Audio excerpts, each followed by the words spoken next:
Bonjour et bienvenue dans Quartier Direct, l'émission de Mediapart et du Bondy Blog. Après la pauvreté, nous allons nous intéresser aujourd'hui à une autre inégalité, celle de l'éducation.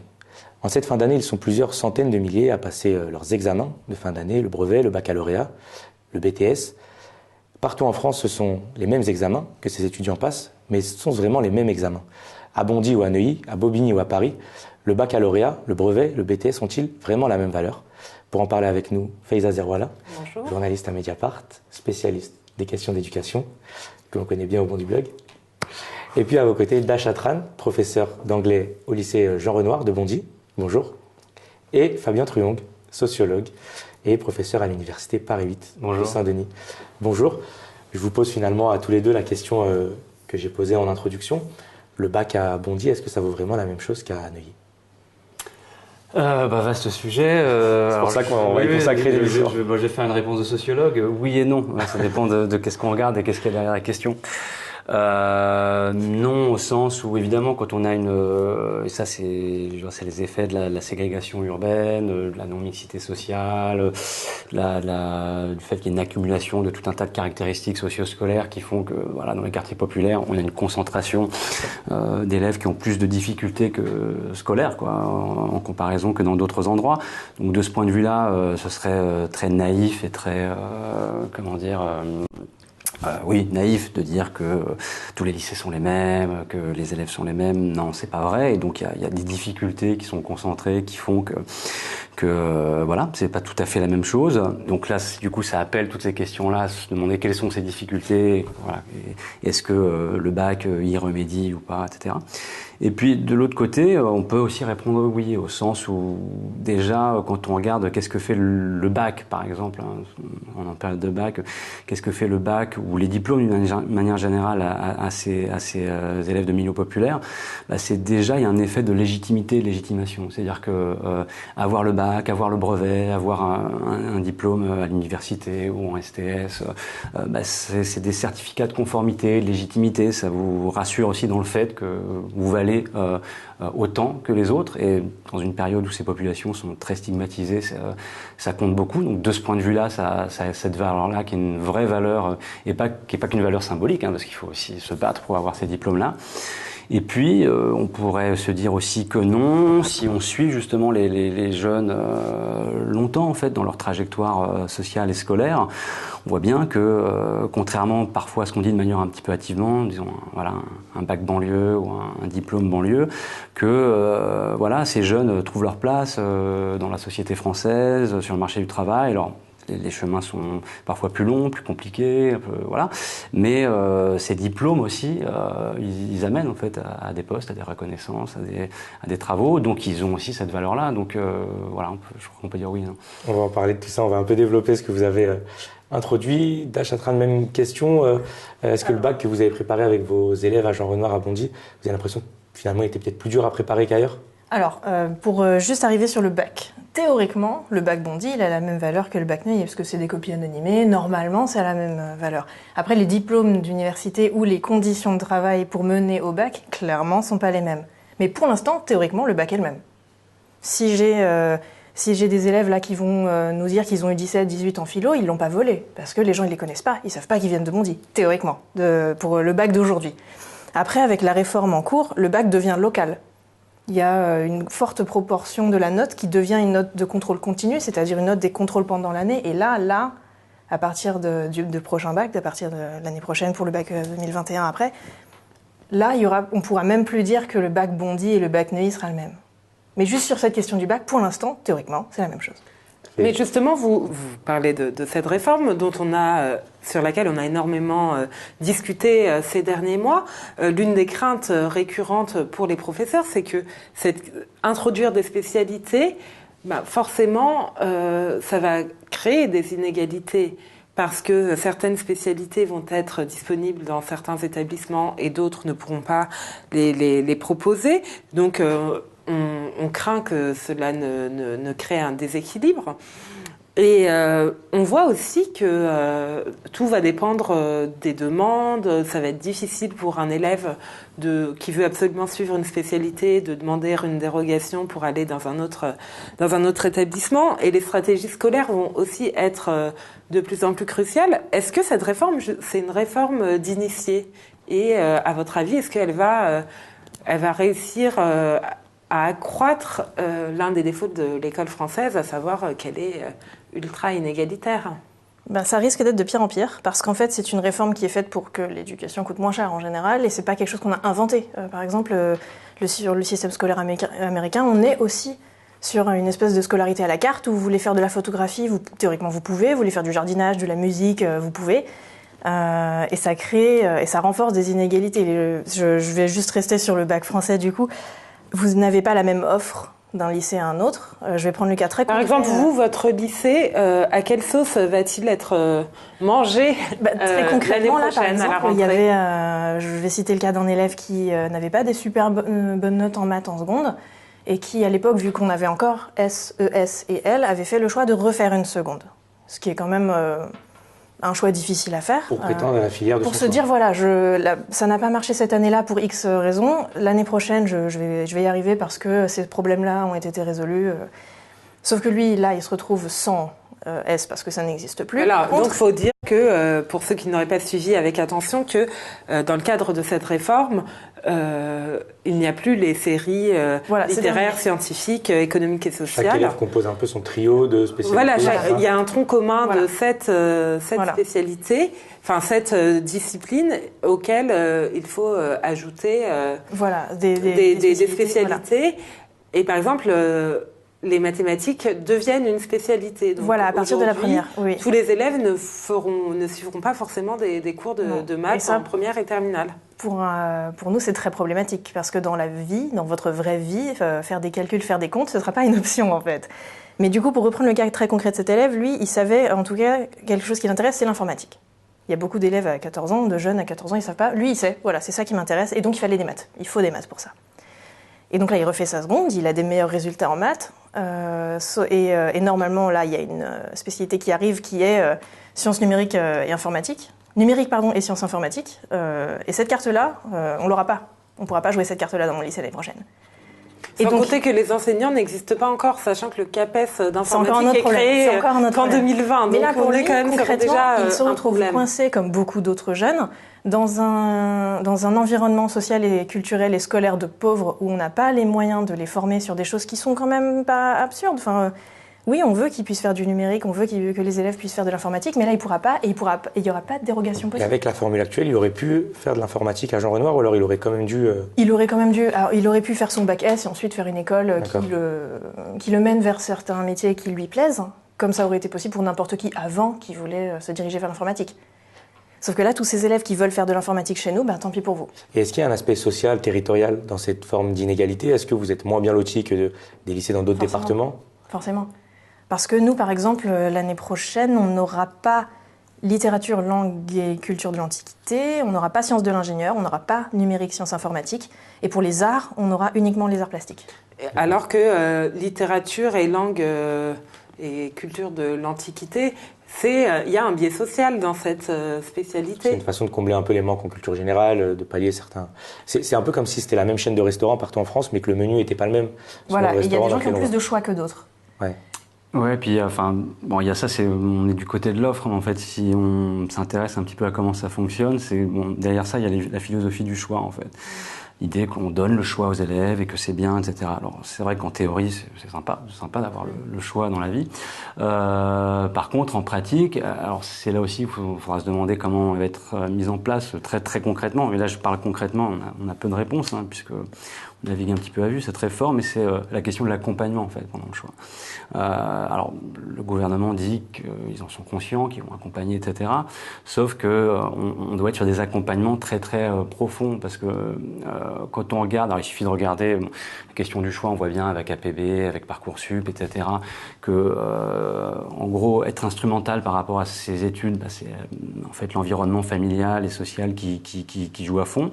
Alors, ça ne veut pas dire que les enfants de milieu populaire ne sont pas stratégiques. stratégiques quand ils choisissent. Ils font des choix tout à fait stratégiques, mais qui renvoient en fait à leur position sociale, à leur perception des choses à l'instant où ils choisissent. Mais ils choisissent vraiment, et avec l'idée de faire ce qui leur paraît être le meilleur. Et plus on accentue en fait cette dimension de sous couvert de liberté. Voilà, le choix, c'est la liberté. Plus d'une certaine manière, et ça on le sait, toutes les enquêtes sociologiques sont très très claires là-dessus. Plus on accentue, en fait, on laisse un petit peu la machine sociale jouer tout seul. Donc, ça pose vraiment du coup la question de l'accompagnement en fait concret sur le à côté ou le en dehors des études. C'est-à-dire qu'on donne le choix, mais on donne pas les armes pour faire le choix. Oui, alors je vais vous donner un exemple très concret. Par exemple, j'avais fait dans une de mes enquêtes, je m'étais intéressé, donc à l'époque c'était APB, sur tout le pool d'un lycée, donc de Seine-Saint-Denis, aux critères en fait de choix des étudiants. Puis à un moment donné, il y a des choix qui enfin, pour le dire vite, ils étaient très cohérents, consistants, mais j'en comprenais pas la logique. Et en fait, j'ai compris la logique d'une façon d'ordonner les choses. En fait, la logique, c'était Paris-Banlieue. Et il y avait l'idée pour les élèves, en fait, c'était peu importe la formation ou la discipline, mais il y avait cette idée de vouloir quitter en fait sa banlieue. Quel que soit le. Oui, en fait, la logique numéro 1, c'était aller à Paris, mais parce que ça renvoyait à un besoin social, symbolique, etc. Et il y a une logique très très forte, sauf que du point de vue du système et du point de vue de la rationalité entre guillemets instrumentale par rapport au système, il y avait des choix qui devenaient aberrants et qui étaient en fait du coup pénalisants en fait pour ces élèves, quand bien même ça, et là on voit bien que ça renvoie à une logique sociale, ça renvoie à la question de la stigmatisation sociale. Justement, vous avez aussi là réalisé un documentaire avec Mathieu Vadepied qui s'appelle Les Défricheurs et qui sera diffusé le 1er juillet à minuit et demi.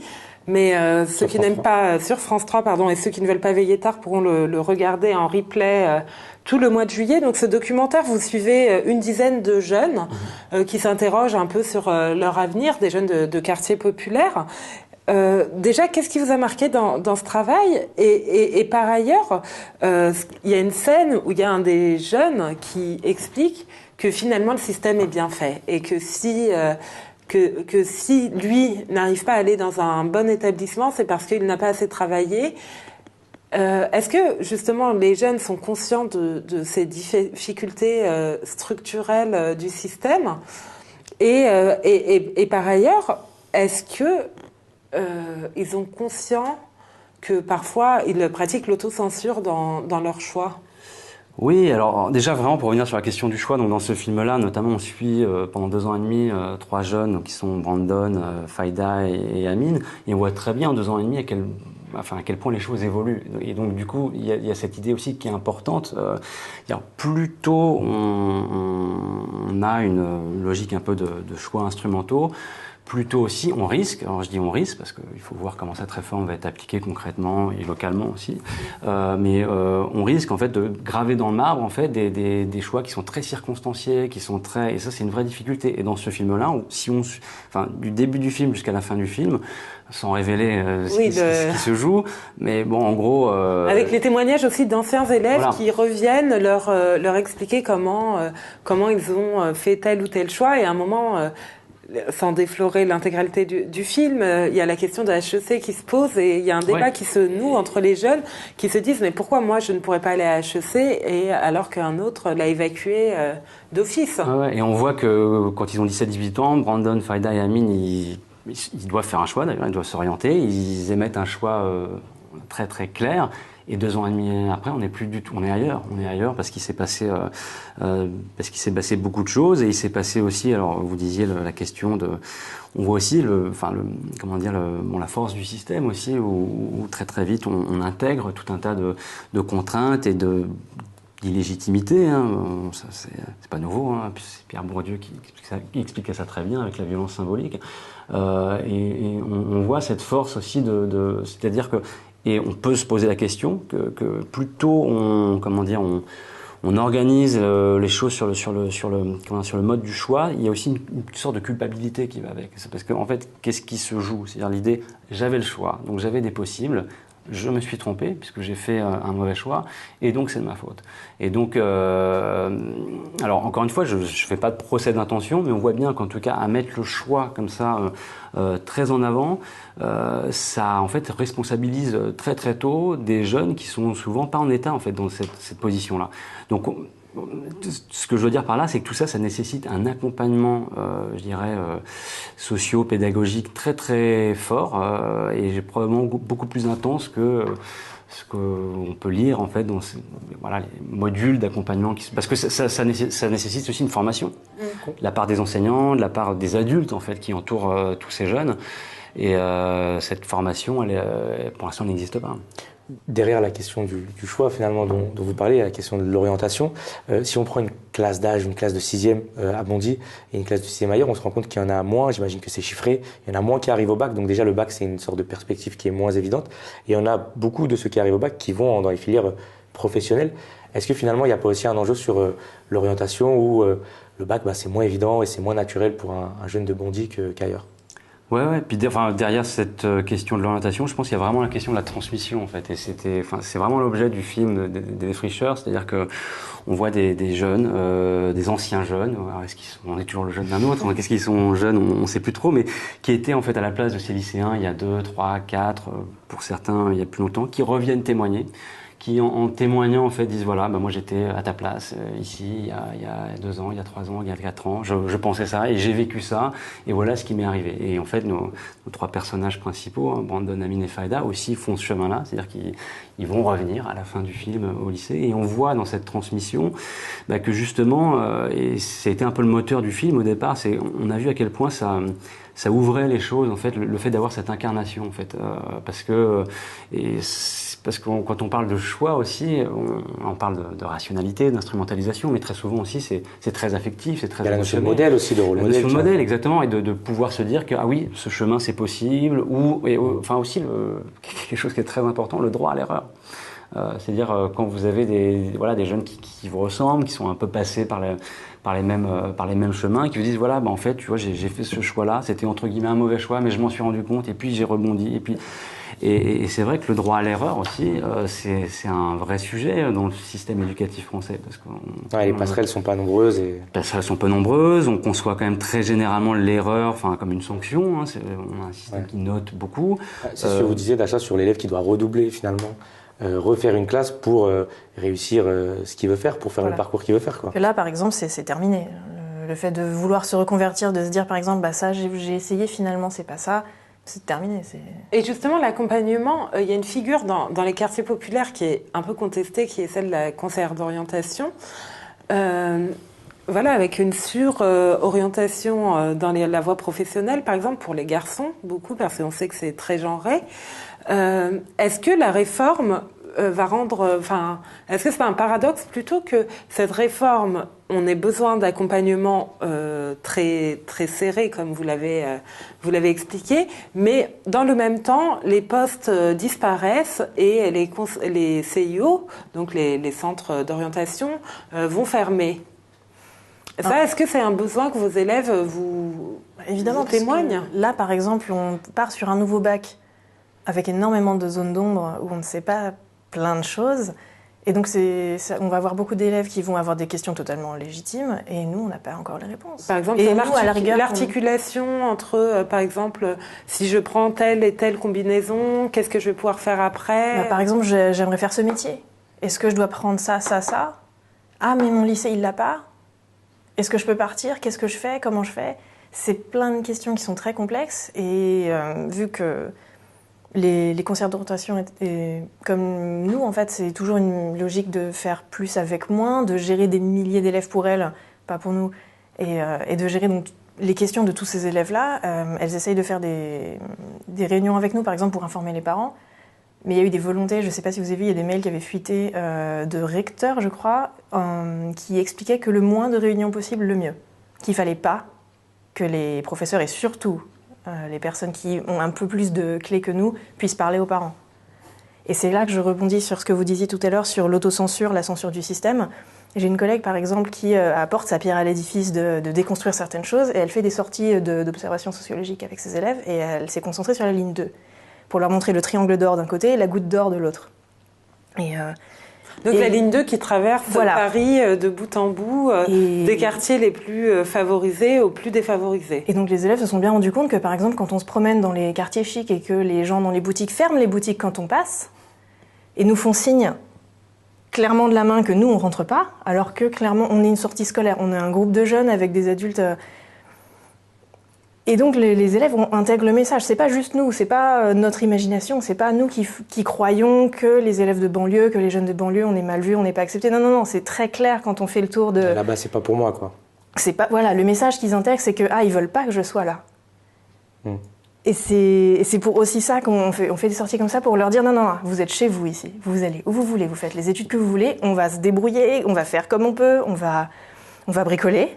Clairement, parce que justement les chemins sont pas toujours tracés, donc on va un peu se battre avec les éléments, mais on va essayer de faire en sorte que tu ailles où tu veux, parce qu'il n'y a pas de raison. On a vu à travers vos explications l'un et l'autre qu'atteindre le bac, c'était déjà une forme de difficulté, qu'il y avait déjà une forme d'inégalité dans l'accession au bac. Dans la préparation au bac, maintenant, quand on est un élève à Jean Renoir, on a les mêmes programmes que partout en France. On a des professeurs qui sont aussi qualifiés, qui ont les mêmes diplômes, qui ont passé les mêmes concours. Est-ce qu'on prépare le bac de la même façon qu'ailleurs ? Non, parce qu'en fait, je vais reprendre la formule qu'une collègue m'avait donnée. Elle m'avait expliqué que le milieu dont on vient impacte la structure de l'esprit et la façon dont on va s'exprimer. Plusieurs collègues, par exemple, on n'a pas forcément grandi à Bondy. Il y en a qui ont grandi à la campagne, il y en a qui ont grandi... On avait, par exemple, la possibilité de respirer. Il y avait un lieu là où on vivait, c'était partagé. Il y avait des espaces de nature, des espaces de repos, on pouvait respirer. Il y avait des moments de pause. C'était possible. Un élève qui prépare son bac à Bondy, par exemple, il peut pas se dire « Oh là là, j'aimerais bien faire une petite balade dans les champs ou en forêt pour aller voir un ruisseau, me mettre les pieds dans l'eau. » C'est pas possible. Il n'y a pas de... Dans la structure même de là où on vit, il n'y a pas ce moment, ce temps de repos. On n'est jamais en repos. Et dans votre structure, dans votre esprit, par exemple, quand on va vous faire un texte, vous avez un personnage qui se promène le long d'un ruisseau, on a des gamins, il n'y a pas d'image qui leur vient en tête quand on leur parle d'un petit ruisseau, en fait. Et donc, quand on prépare un texte, quand on prépare, par exemple, un bac, on ne part pas sur le même pied d'égalité parce que eux, il y a plein de paysages qui ne sont pas nécessairement à leur portée, juste ça en fait. Et vous l'avez vu ça lorsque vous enseigniez dans des établissements en Seine-Saint-Denis principalement ? Oui, alors bon là ça touche la question du rapport à la nature qui est presque un vaste sujet anthropologique à part entière. Oui, mais là où il y a une vraie différence en fait sur est-ce qu'on prépare le bac de la même façon ou pas, il y a une dimension qui échappe peut-être souvent aux personnes qui sont un petit peu de l'extérieur. Il y a une dimension très très collective en fait, dans la préparation au bac, dans les lycées ou dans les établissements de milieu populaire, parce que en fait la plupart des jeunes savent très très bien que leur chance en fait, tout est au lycée. Et d'ailleurs c'est sur la question aussi du rôle des enseignants dans les quartiers populaires en fait, les personnes qui sont le plus sollicitées en fait pour dans l'accompagnement en fait, est-ce que ça c'est un bon choix, un mauvais choix, c'est les enseignants. Donc est-ce qu'il pallie le fait que les parents sont pas forcément au fait du système tout à fait, scolaire, parce que les élèves savent très bien que les enseignants sont parfois le seul point d'appui, pas toujours, mais un des points d'appui les plus importants, ce qui n'est pas le cas dans d'autres milieux sociaux. Et donc, alors, ça m'amène à dire deux choses. Déjà sur la question de l'orientation, vraiment, il faut vraiment qu'il y ait une formation en fait et de la pédagogie explicite sur la question de l'orientation aussi vis-à-vis des enseignants. Et d'ailleurs, il faudrait aussi demander, poser la question aux enseignants, est-ce que les enseignants ont envie d'aider à l'orientation ou pas ? C'est une question professionnelle. Il y a beaucoup d'enseignants en fait qui n'ont pas envie de faire ce travail-là. Ont peur de mal faire. Oui, voilà, c'est pas qu'on manque d'envie, on veut les accompagner, on aimerait bien pouvoir les aider, mais on n'est pas formé pour ça, on n'a pas de carte en main. Pose cette question-là, c'est que les enseignants ne sont pas formés, mais de fait, ils le font.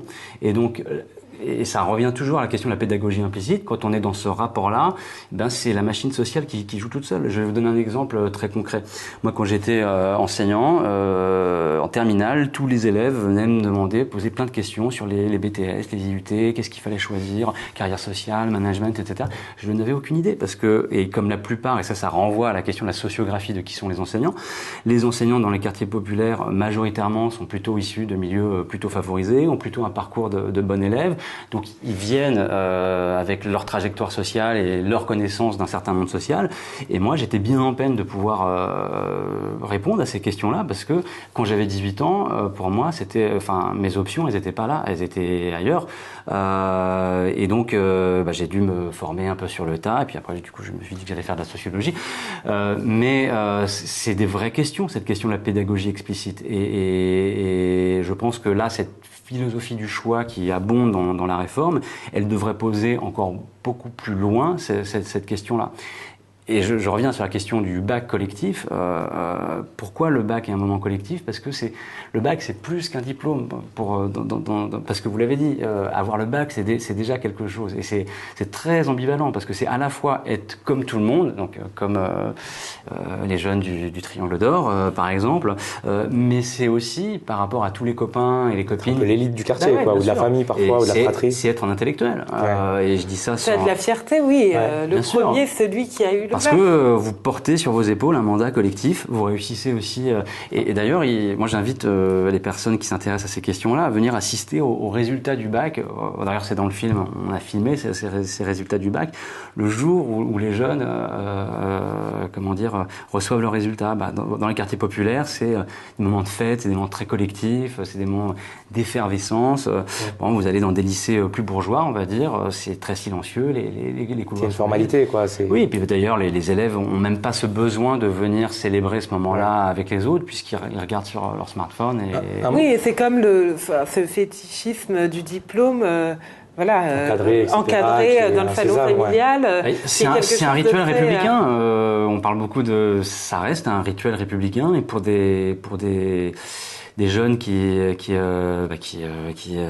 croient en l'école, en l'égalité des chances, ça représente beaucoup. Et donc, de ce point de vue-là, je pense qu'on le prépare pas tout à fait de la même façon parce qu'il y a cette dimension collective, notamment le moment des révisions. Le moment des révisions, on voit bien aussi, c'est collectif pour les enseignants. Il y a beaucoup d'enseignants qui donnent de leurs heures et parfois beaucoup plus que leurs heures pour faire des révisions en plus, pour donner des dernières astuces. Bien sûr, tenir les jeunes au lycée, parce que au lycée, on a un cadre pour travailler, ce qui n'est pas toujours le cas à la maison. Donc de ce point de vue-là, c'est pas tout à fait la même préparation. Il y a une dimension un peu plus pragmatique, un peu plus pécuniaire, c'est la question des moyens qui sont donnés. Est-ce qu'on travaille, alors j'imagine la réponse est dans la question, mais est-ce qu'on travaille avec les mêmes moyens? Concrètement, qu'est-ce que c'est? Nous on voit sur le terrain les cas de jeunes qui nous disent par exemple que pendant un an et demi, ils n'ont pas eu de prof d'anglais, puisque vous enseignez l'anglais, ils n'ont pas eu de prof d'anglais au collège. Qu'il n'est pas possible de faire des photocopies parce qu'il y a un quota, on a parlé aussi de l'état des établissements. Bon, ça dépend de la région, les lycées par exemple, mais quand vous travaillez dans une salle où le chauffage ne fonctionne pas, il est difficile de croire que l'État investit autant pour vous que pour les autres. La situation parfois est tellement catastrophique à ce niveau-là, au niveau des infrastructures, que je ne sais pas si vous avez entendu l'annonce d'avoir un drapeau français, un drapeau européen dans cette place. Pour nous, ça a été vécu comme un crachat à la figure, en fait. Concrètement, c'est quoi vos difficultés en termes de moyens? En termes de moyens, moi par exemple, on est en train de passer une réforme où les élèves pourraient être 35 par classe. Moi, à 30 cette année, avec une de mes classes, on ne respirait pas. Parce que les salles de classe, elles vont pas grandir au fur et à mesure que les réformes passent. On a de moins en moins de places dans nos classes de fait. Il y a de plus en plus d'élèves. Le boom d'élèves de naissance n'a pas été anticipé. Ça fait il y a 40 000 jeunes supplémentaires qui arrivent à cause du baby boom de l'an 2000. Et donc voilà, on savait, on était au courant que ces gamins-là, ils arrivaient en fait. Et on réduit les postes. Et on réduit les postes. Et il y a une volonté claire. Ça a été posté le 30 juin 2018, je crois, dans un document, que la classe de professeurs actuelle, elle doit dégager et qu'on va avoir une classe de contractuels, donc corvéables à merci, des gens qui n'auront rien à dire, qui pourront rien dire pour les élèves, qui pourront jamais avoir le luxe de pouvoir faire un petit jeu de cartes pour parler aux parents, pour communiquer en disant voilà, cette carte-là, vous ne pourrez pas la jouer ici. Nous, pour l'instant, on ne sait pas encore quoi faire, mais voilà, sachez-le. Au niveau un point concret, par exemple, au niveau des sorties scolaires ou des voyages pour des sorties plus longues, en tant que prof d'anglais, moi j'adorerais pouvoir organiser des choses où on va parler anglais, tout ça. Et je ne serais-ce que les emmener à Londres, par exemple. Par exemple. Et c'est assez complexe. J'ai discuté un peu avec des collègues ou des gens qui ont grandi dans des quartiers un peu plus favorisés. Moi j'ai eu des gens qui m'ont parlé de leur voyage au Japon au collège, quoi. Et il y a un cas aussi qui est la question des absences des professeurs. Si demain vous êtes absent 3 semaines, par exemple, dans une période de préparation de bac, est-ce que vous serez remplacé et est-ce que vous serez remplacé aussi facilement que si c'était à Janson de Sailly, par exemple, à Paris? Je pense pas. J'ai pas de chiffres sous la main, mais non, je pense pas. Parce qu'on le voit qu'il y a des gamins qui arrivent au lycée et qui vont nous dire bon, ben voilà, j'ai pas eu anglais pendant 2 ans, 1 an, parce que prof absent non remplacé.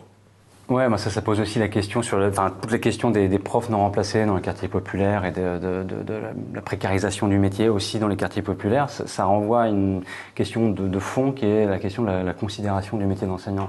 Parce que si on est dans cette situation-là, c'est aussi parce que structurellement, en fait, en gros, les quartiers classés anciennement ZEP, PREP+, etc., n'attirent pas en fait. Il faut quand même le dire très clairement. C'est-à-dire que quand vous êtes enseignant, il y a un système de points, etc.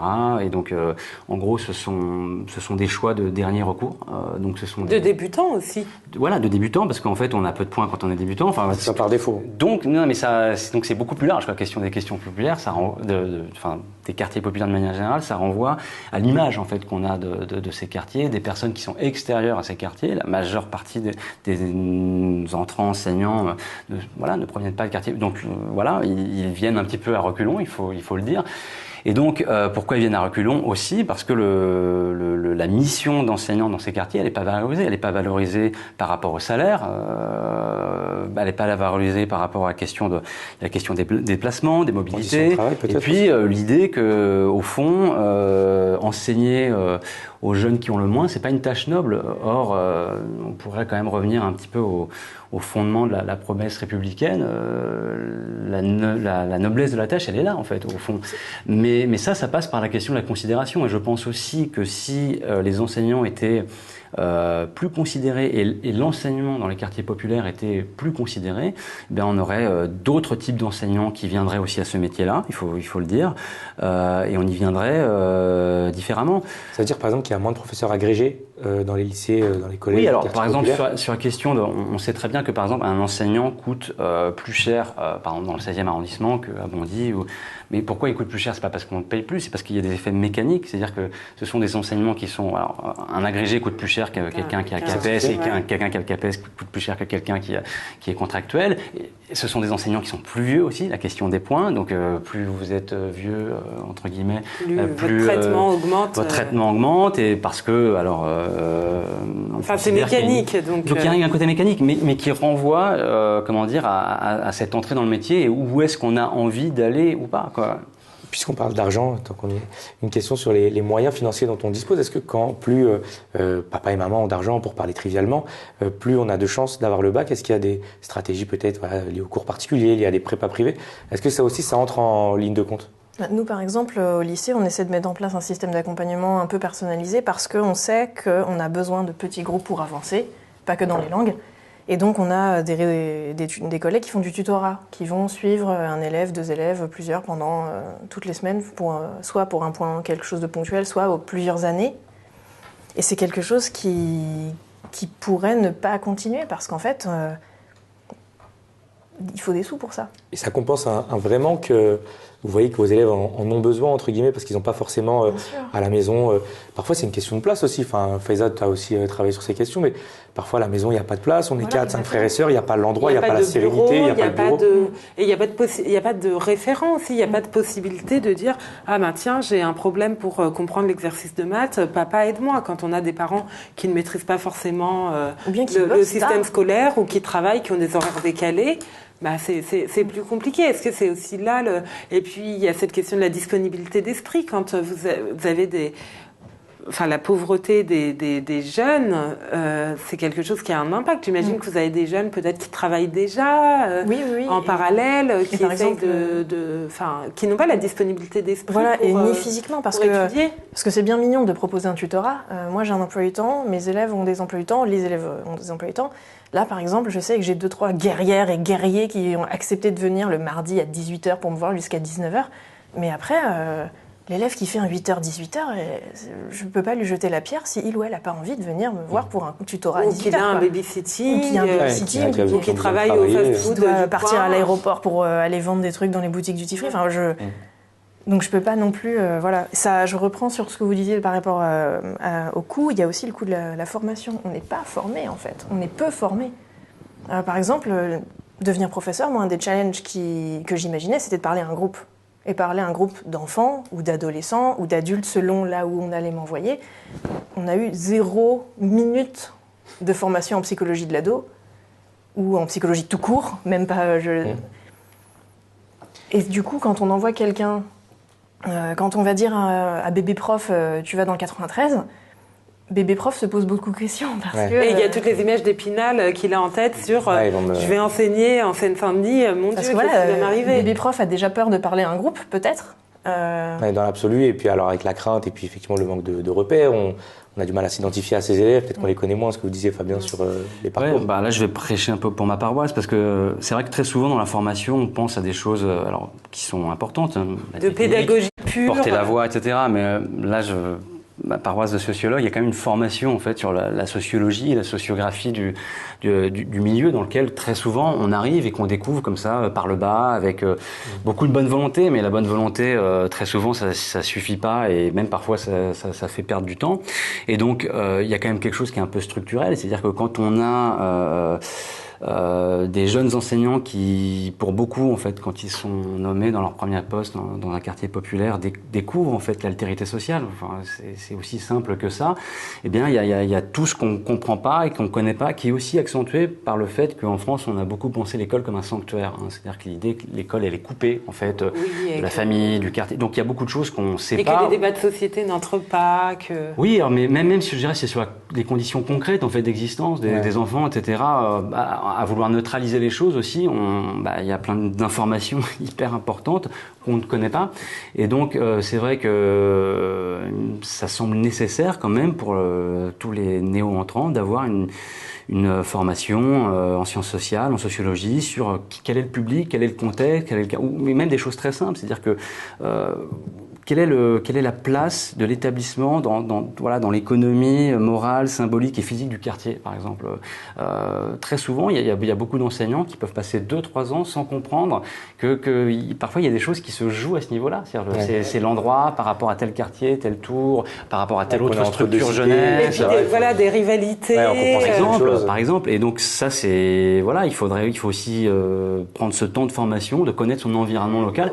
Comprendre les codes des jeunes aussi. Oui, alors les codes aussi. Alors c'est pas toujours. Parfois, je me méfie quand on dit les codes parce qu'il y a un petit peu cette idée qu'il faudrait forcément. Alors connaître les codes entre guillemets ou le contexte de ce qui habite les élèves évidemment, mais après le professeur il est là pour amener autre chose.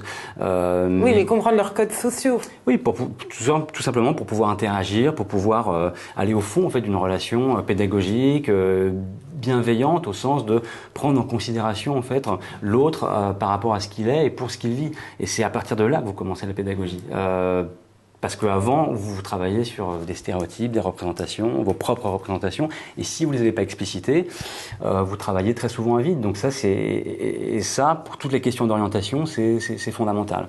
Une dernière question à tous les deux.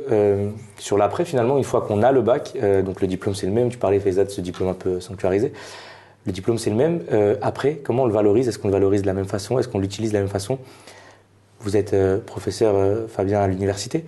Est-ce que quand on a le bac à Bondy, on réussit de la même façon dans les études supérieures que quand on a le bac dans un prestigieux lycée parisien ? Je vais faire comme au début, oui et non. Non au sens où, moi j'ai suivi beaucoup de jeunes au long cours, donc justement pour pouvoir voir comment ces parcours en fait se faisaient dans le temps long. Et s'il y a bien une épreuve qui est commune à tous ces jeunes, et je parle vraiment de jeunes qui ont eu des bacs et qui mentionnent très bien, à des jeunes qui ont passé le bac 3 ou 4 fois et qui l'ont eu à 10,00, c'est la phase de, une fois qu'on a franchi le mur du lycée, le stigmate. Parce que, et ça c'est la ségrégation sociale et territoriale et scolaire qui fait que, en gros, aujourd'hui, la rencontre avec l'altérité sociale pour les jeunes du milieu populaire, ça se fait après le lycée. Dans les années 90, le brassage, il se faisait plutôt au lycée. Maintenant, c'est après. Et pour ces jeunes, justement, qui ont eu le bac, qui ont l'impression de s'en sortir, en fait, quand commencent les études supérieures, ils commencent pour la première fois, pour beaucoup d'entre eux, à être envoyés avec une image négative d'eux-mêmes. Et la plupart de ces bons élèves, entre guillemets, n'ont pas été préparés, en fait.